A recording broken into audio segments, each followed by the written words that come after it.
Hi hello viewers, welcome back to my channel. ಬನ್ನಿ, ಇವತ್ತಿನ ವಿಡಿಯೋದಲ್ಲಿ ನಾವು ಈ ಮಿಲ್ಕ್ ಪೌಡರಿಂದ ಯಾವ ರೀತಿ ಧಾರವಾಡ ಪೇಡಾನ ಸಾಫ್ಟಾಗಿ ಸ್ಮೂತಾಗಿ ಯಾವ ರೀತಿ ಮಾಡೋದು ಅನ್ನೋದನ್ನು ನೋಡೋಣ. ವಿಡಿಯೋ ಸ್ಕಿಪ್ ಮಾಡದೆ ಪೂರ್ತಿ ವಿಡಿಯೋ ನೋಡಿ, ಆವಾಗ ನಿಮಗೆ ಗೊತ್ತಾಗುತ್ತೆ ನಾವು ಯಾವ ರೀತಿ ಮೆಸರ್ಮೆಂಟಿಂದ ತುಂಬಾ ಕರೆಕ್ಟ್ ಅಳತೆಯಿಂದ ನಾವು ತುಂಬಾ ಸಾಫ್ಟಾದ ಧಾರವಾಡ ಪೇಡಾನ ಯಾವ ರೀತಿ ಮಾಡೋದು ಅನ್ನೋದನ್ನು ನೋಡೋಣ. ನಾನಿಲ್ಲಿ ಬಂದುಬಿಟ್ಟು 1 ಕಪ್ಪಷ್ಟು ಸಕ್ಕರೆನ ತೊಗೊಂಡಿದ್ದೀನಿ. ಆ ಸಕ್ಕರೆಗೆ ನಾನು 1-2 ಸ್ಪೂನಷ್ಟು ನೀರನ್ನು ಹಾಕ್ಕೊಂಡಿದ್ದೀನಿ. ಫಸ್ಟ್ ನಾವು ಇದಕ್ಕೆ ಬಂದುಬಿಟ್ಟು ಬೂರಾ ಸಕ್ಕರೆನ ರೆಡಿ ಮಾಡ್ಕೊತಾ ಇದ್ದೀನಿ. ಈ ಬೂರಾ ಸಕ್ಕರೆ ಬಂದುಬಿಟ್ಟು ಈ ಲಡ್ಡುಗಳಿಗೆ ತುಂಬಾ ಅವಶ್ಯಕ. ಈ ಬೂರಾ ಸಕ್ಕರೆನ ಮಾಡುವಾಗ ನಾವು ಫಸ್ಟು ಲೋ ಫ್ಲೇಮಲ್ಲಿ ಸಕ್ಕರೆ ಮತ್ತು ನೀರನ್ನು ಚೆನ್ನಾಗಿ ಕರೆಸ್ಕೋಬೇಕು. ಆದಷ್ಟು ನೀರನ್ನು 2 ಸ್ಪೂನಷ್ಟೇ ಹಾಕ್ಕೊಳ್ಳಿ.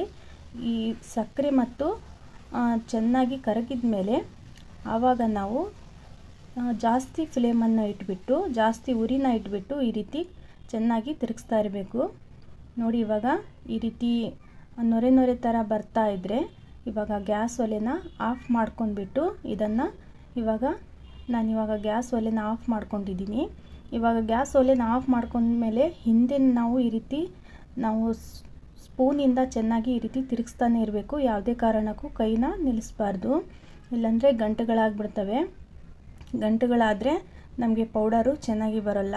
ಈ ರೀತಿ ತಿರುಗಿಸ್ತಾನೆ ಇರಬೇಕು, ಗಂಟುಗಳು ಇಲ್ಲದೆ ಥರ. ನೋಡಿ ಯಾವ ರೀತಿ ರೆಡಿ ಆಗ್ತಾ ಇದೆ, ತುಂಬಾ ಚೆನ್ನಾಗಿ ರೆಡಿ ಆಗುತ್ತೆ.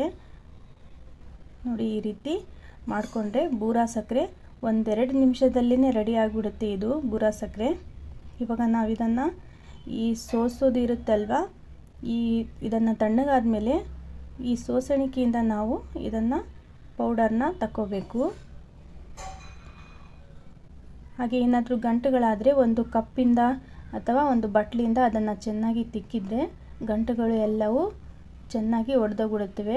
ಆದಷ್ಟು ನಾವು ಇದನ್ನು ಬಿಸಿ ಇದ್ದಾಗಲೇ ನಾವು ಗಂಟುಗಳನ್ನು ಚೆನ್ನಾಗಿ ಸ್ಪೂನಿಂದ, ಅದಕ್ಕೆ ನಾನು ಹೇಳಿದ್ದು ಚೆನ್ನಾಗಿ ಸ್ಪೂನಿಂದ ಇದನ್ನು ತಿರುಗಿಸ್ಬೇಕು ಅಂತ. ಏನಾದರೂ ಈ ರೀತಿ ಗಂಟುಗಳು ಉಳಿದಿದ್ದರೆ ನೀವು 1 ಬಟ್ಲಿಂದ ಚೆನ್ನಾಗಿ ಇದನ್ನು ಪ್ರೆಸ್ ಮಾಡಿದರೆ ಪೂರ್ತಿ ಗಂಟುಗಳು ಹೊಡಿತವೆ. ನೋಡಿ ಯಾವ ರೀತಿ ರೆಡಿಯಾಗಿದೆ ಅಂತ ಬೂರಾ ಸಕ್ಕರೆ ಇವಾಗ. ಹಾಗೆ ಯಾರೆಲ್ಲ ವಿಡಿಯೋ ನೋಡ್ತಾ ಇದ್ದೀರಾ ಪ್ಲೀಸ್ ಒಂದು ವಿಡಿಯೋಗೆ ಲೈಕ್ ಕೊಡಿ. ಹಾಗೆ ಸಬ್ಸ್ಕ್ರೈಬ್ ಆಗದೆ ವಿಡಿಯೋ ನೋಡ್ತಾ ಇದ್ದರೆ ನಮ್ಮ ಚಾನಲ್ಗೆ ಸಬ್ಸ್ಕ್ರೈಬ್ ಆಗಿ ಸಪೋರ್ಟ್ ಮಾಡಿ. ಹಾಗೆ ನಾನು ಒಂದು ಕಡಾಯಿಗೆ ಸ್ವಲ್ಪ ತುಪ್ಪನ ಹಾಕ್ಕೊತಾ ಇದ್ದೀನಿ. ಹಾಗೆ ನಾನು 1 ಕಪ್ಪಷ್ಟು ಹಾಲಿನ ಪೌಡ್ರನ್ನ ತಗೊಂಡಿದ್ದೀನಿ. ಅಂಗನವಾಡಿ ಹಾಲಿನ ಪೌಡರ್ ಇದು. ನೀವು ಬೇಕಾದರೆ ಬೇರೆ ಬ್ರ್ಯಾಂಡ್ ಕೂಡ ಯೂಸ್ ಮಾಡ್ಬೋದು. ಲೋ ಫ್ಲೇಮಲ್ಲಿ ಆದಷ್ಟು ಇದನ್ನು ಈ ರೀತಿ ತಿರುಗಿಸ್ತಾನೆ ಇರಬೇಕು, ಇಲ್ಲಾಂದರೆ ಹಾಲಿನ ಪೌಡರು ಸುಟ್ಟೋಗ್ಬಿಡುತ್ತೆ ಕೆಳಗಡೆ. ಕಡಿಮೆ ಉರಿಯಲ್ಲಿ ಈ ರೀತಿ ನಾವು ಕೈನ ಇದರಲ್ಲಿ ಆಡಿಸ್ತಾನೆ ಇರಬೇಕು. ಯಾವುದೇ ಕಾರಣಕ್ಕೂ ಹಿಂದೆನೇ ತಿರುಗಿಸ್ತಾ ಇರಿ. ಸ್ವಲ್ಪ ಬಿಟ್ರಪ್ಪ ಅಂದರೆ ಅದು ಎಲ್ಲದು ಸೀದೋಗ್ಬಿಡುತ್ತೆ. ನಾನು ಕಡಿಮೆ ಉರಿಲಿ ಇದನ್ನು 5 ನಿಮಿಷದಲ್ಲಿ ಇದರ ಕಲರು ಚೇಂಜ್ ಆಗುತ್ತಾ ಹೋಗುತ್ತೆ. ನೋಡಿ ಯಾವ ರೀತಿ ಆಗಿದೆ ಅಂತ. ನೋಡಿ ನಿಧಾನವಾಗಿ ಇದು ಬಣ್ಣ ಚೇಂಜ್ ಆಗುತ್ತಾ ಹೋಗ್ತಾ ಇದೆ. ಇವಾಗ ನಾನು ಇದಕ್ಕೆ 1 ಕಪ್ಪು ನಾವು ಹಾಲಿನ ಪೌಡರ್ಗೆ ನಾವು 3/4 ಕಪ್ಪಷ್ಟು ಹಾಲನ್ನ ತಗೋಬೇಕಾಗುತ್ತೆ. ಸ್ವಲ್ಪ ಹಾಲನ್ನ ಹಾಕ್ತಾ ಈ ರೀತಿ ತಿರುಗಿಸ್ತಾ ಇರಿ. ಯಾವುದೇ ಕಾರಣಕ್ಕೂ ಒಲೆನ ಆಫ್ ಮಾಡ್ಕೋಬೇಡಿ, ಕಡಿಮೆ ಉರಿಯಲ್ಲೇ ಮಾಡ್ತಾಯಿರಿ. ಇನ್ನೊಂದು ಸ್ವಲ್ಪವಾಗಿ ಹಾಲನ್ನು ಹಾಕ್ತಾ ಇದನ್ನು ಚೆನ್ನಾಗಿ ನಾವು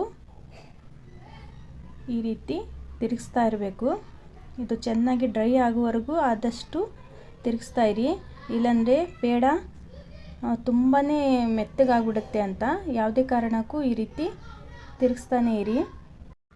ಇದು ಮೆಜರ್ಮೆಂಟ್ ಬಂದುಬಿಟ್ಟು ಕರೆಕ್ಟಾಗಿದೆ. 1 ಕಪ್ ಹಾಲಿಗೆ 3/4 ಕಪ್ಪಷ್ಟು ನಾನಿಲ್ಲಿ ಹಾಲನ್ನ ಯೂಸ್ ಮಾಡಿದ್ದೀನಿ. ಯಾವುದೇ ಕಾರಣಕ್ಕೂ ಹೆಚ್ಚು ಕಡಿಮೆ ಮಾಡೋಕ್ಕೆ ಹೋಗಬೇಡಿ, ಇಲ್ಲಾಂದರೆ ನಾವು ಹಾಲನ್ನ ಕಡಿಮೆ ಹಾಕಿದರೆ ಒಂಥರ ಉದುರಾಗಿ ಬರುತ್ತೆ ಧಾರವಾಡ ಪೇಡ. ನೀವು ಬೇಕರಿಯಲ್ಲಿ ನೋಡ್ಬೋದು, ಧಾರವಾಡ ಪೇಡ ತುಂಬಾ ಸ್ಮೂತಾಗಿ ಸಾಫ್ಟಾಗಿ ಇರುತ್ತೆ.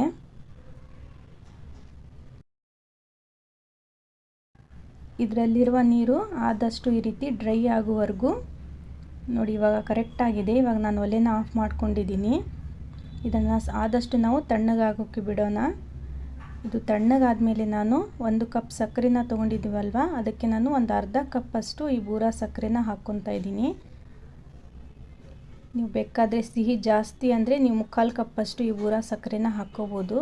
ನೋಡಿ, ಈ ರೀತಿ ತಣ್ಣಗಾದಮೇಲೆ ಬೂರಾ ಸಕ್ಕರೆನ ಹಾಕಿ ಚೆನ್ನಾಗಿ ಇದನ್ನು ಕಲಿಸ್ಬೇಕು. ನೀವು ಬೇಕಾದರೆ ಸ್ವೀಟ್ ಜಾಸ್ತಿ ತಿಂತಾಯಿದ್ರೆ ಒಮ್ಮೆ ಟ್ರೈ ಮಾಡಿ ನೋಡಿ. ನಿಮ್ಗೆ ಇನ್ನೂ ಸಿಹಿ ಬೇಕಪ್ಪ ಅಂತ ಅಂದರೆ ನೀವು ಬೇಕಾದರೆ ಇನ್ನೊಂದು ಸ್ವಲ್ಪ ಬೂರಾ ಸಕ್ಕರೆನ ಹಾಕ್ಕೋಬೋದು.